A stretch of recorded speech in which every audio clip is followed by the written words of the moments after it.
प्रिय छात्रों, सुप्रभातम। कक्षा 8 विषय हिंदी, पाठ 3 बस की यात्रा सुन पा रहे थे, जो कि लिखा था हरिशंकर परसाई ने। इस पाठ में यात्रा वृत्तांत है, जो कि व्यंग्यात्मक शैली में लिखा गया है और इसके बारे में बताया गया कि प्राइवेट बस कंपनी के मालिक खटारा बसों से कैसे मुनाफा कमाते हैं और आम यात्रियों के साथ में कैसा खिलवाड़ करते हैं। तो लेखक और उसके 4 साथी जबलपुर जाने वाली ट्रेन पकड़नी थी, तो उन्होंने बस से पन्ना से सतना जाने का कार्यक्रम बनाया। तो सुबह पहुंचना था उनको, उनमें से 2 को सुबह काम करने के लिए निकलना था, तो इसलिए बस से उन्होंने यात्रा शुरू की। लेखक ने देखा कि बस तो बिल्कुल टूटी फूटी है, जर्जर हो रखी है, ऐसा मालूम पड़ रही है कि सैकड़ों साल पुरानी हो। तो लेखक देखकर मन ही मन यह संशय उत्पन्न होने लगा, अब ये बस चलेगी या नहीं चल पाएगी। तो उसी बस में कंपनी का एक हिस्सेदार भी बैठा था, यानी कि मालिक। तो उसने कहा ठीक ठाक है, अच्छी तरीक़ा से चलेगी। बस की दशा देखकर लेखक ने उसके साथी उससे जानने का निश्चय नहीं कर पा रहे थे। तो उनका एक मित्र था डॉक्टर, लेखक के साथ। तो उस डॉक्टर ने अपने अनुभव को याद दिलाते हुए कहा कि बस नई नवेली बसों से भी ज़्यादा विश्वसनीय है। लेखक अपने साथियों के साथ बस में तो बैठ गया। जो छोड़ने आए थे लेखक को, वे लेखक को इस तरीक़ा से देख रहे थे मानो कि लेखक इस दुनिया से जा रहा हो। उनकी आंखों में ऐसा भाव था।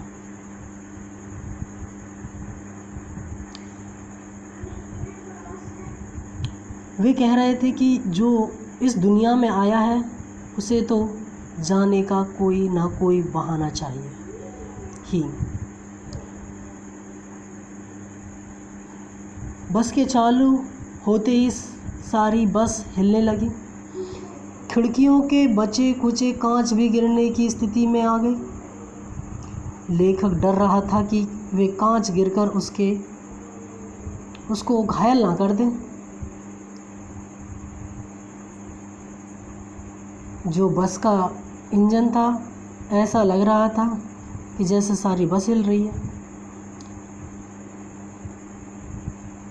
अब कहानी आगे। बस सचमुच चल पड़ी और हमें लगा कि यह गांधी के असहयोग और सविनय अवज्ञा आंदोलन के वक्त अवश्य जवान रही होगी। और जब सविनय अवज्ञा आंदोलन था, जब की बात कर रहे हैं 1947 से पहले की।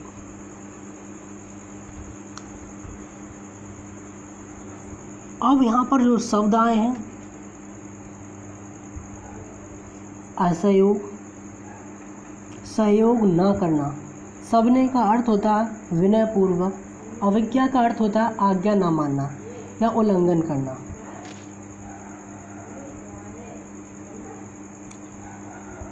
हर हिस्सा दूसरे से असहयोग कर रहा था। पूरी बस सविनय अवज्ञा आंदोलन के दौर से गुजर रही थी।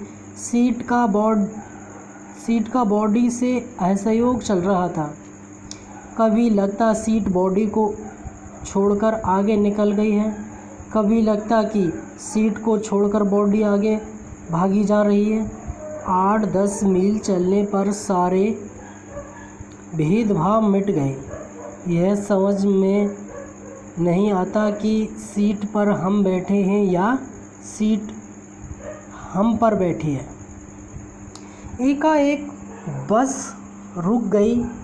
मालूम हुआ कि पेट्रोल की टंकी में छेद हो गया है। ड्राइवर ने बाल्टी में पेट्रोल निकालकर उसे बगल में रखा और नली डालकर इंजन में भेजने लगा। अब मैं उम्मीद कर रहा था कि थोड़ी देर बाद बस कंपनी के हिस्सेदार इंजन को निकालकर गोद में ना रख लें और उसे नली से पेट्रोल पिलाएंगे, जैसे माँ बच्चे के मुंह में दूध की शीशी लगाती है। बस की रफ्तार अब 15-20 मील हो गई थी। मुझे उसके किसी हिस्से पर भरोसा नहीं था। ब्रेक फेल हो सकता है, स्टीयरिंग टूट सकता है। प्रकृति के दृश्य बहुत लुभावने थे। दोनों तरफ हरे भरे पेड़ थे जिन पर पक्षी बैठे थे।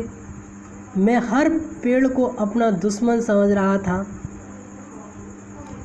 क्योंकि जो भी पेड़ आता डर लगता कि इससे बस टकराएगी। वह निकल जाता तो दूसरे पेड़ का इंतज़ार करता। झील दिखती तो सोचता कि इसमें बस गोता लगा जाएगी। एकाएक फिर बस रुकी। ड्राइवर ने तरह तरह की तरकीबें की, पर वह चली नहीं। सबने अवज्ञा आंदोलन शुरू हो गया था। कंपनी के हिस्सेदार कह रहे थे, बस तो फर्स्ट क्लास की है जी, यह तो इत्तेफाक की बात है। अब इत्तेफाक कहते संयोग कि क्षीण चांदनी में वृक्षों की छाया के नीचे वह बस बड़ी दयनीय लग रही थी। लगता जैसे कोई वृद्धा थककर बैठ गई हो। हमें गिलानी हो रही थी कि बेचारी पर हम लदकर हम चले आ रहे हैं। अगर इसका प्राणांत हो गया तो इस बियावान में हमें इसकी अंत्येष्टि करनी पड़ेगी।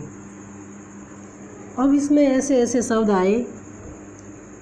क्षीण शब्द आया, कमज़ोर, दयनीय, दया करने योग्य, गिलानी, स्वयं पर शर्म या महसूस करना, स्वयं पर शर्म महसूस करना, बियावान, सुमसान जगह, अंत्येष्टि, अंतिम क्रियाकर्म या मरने के बाद किए जाने वाला कार्य है।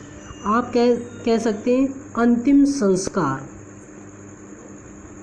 ठीक है, अब आगे। हिस्सेदार साहब ने इंजन खोला और कुछ सुधारा। बस आगे चली। उसकी चाल और कम हो गई थी। धीरे धीरे वृद्धा की आंखों की ज्योति जाने लगी।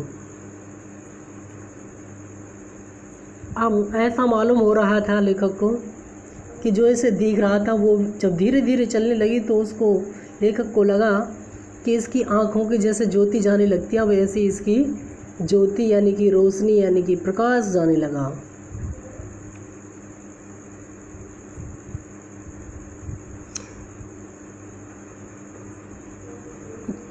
चांदनी में रास्ता टटोलकर वह रेंग रही थी।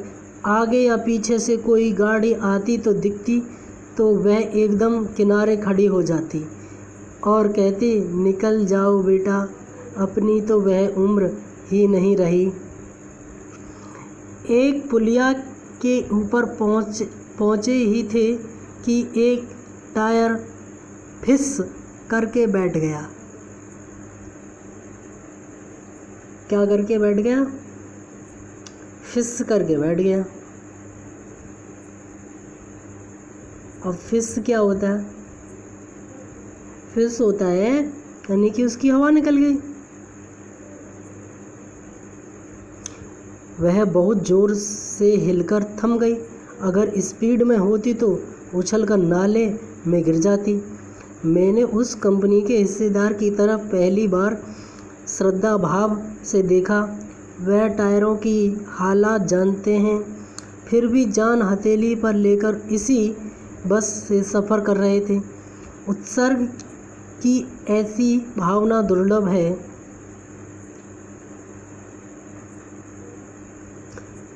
उत्सर्ग कहते हैं त्याग, किसी वस्तु को छोड़ना, उत्सर्ग कहते हैं। दुर्लभ, अत्यंत कठिनाई से प्राप्त होने वाला।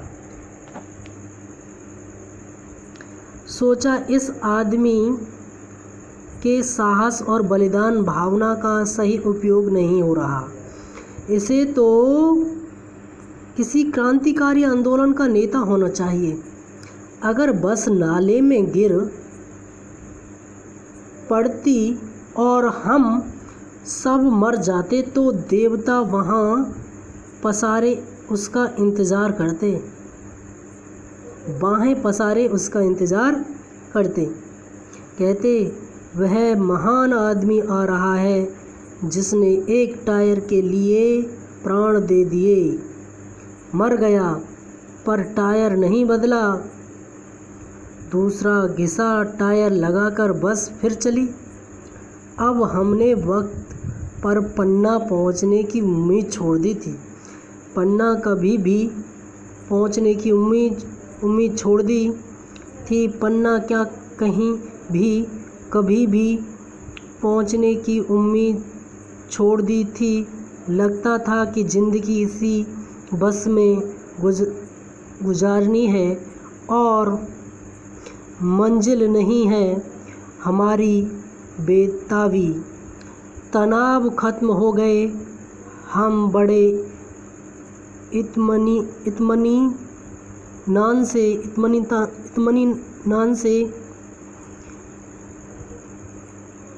से घर की तरह बैठ गए।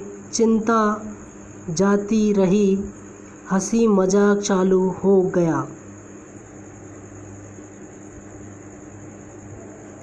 अब यहाँ पर कुछ शब्द हैं। बाएं पसेरे, स्वागत करने के लिए तैयार। बेताबी, बेचैनी, व्याकुल। इत्मीनान से, चिंतित भाव से।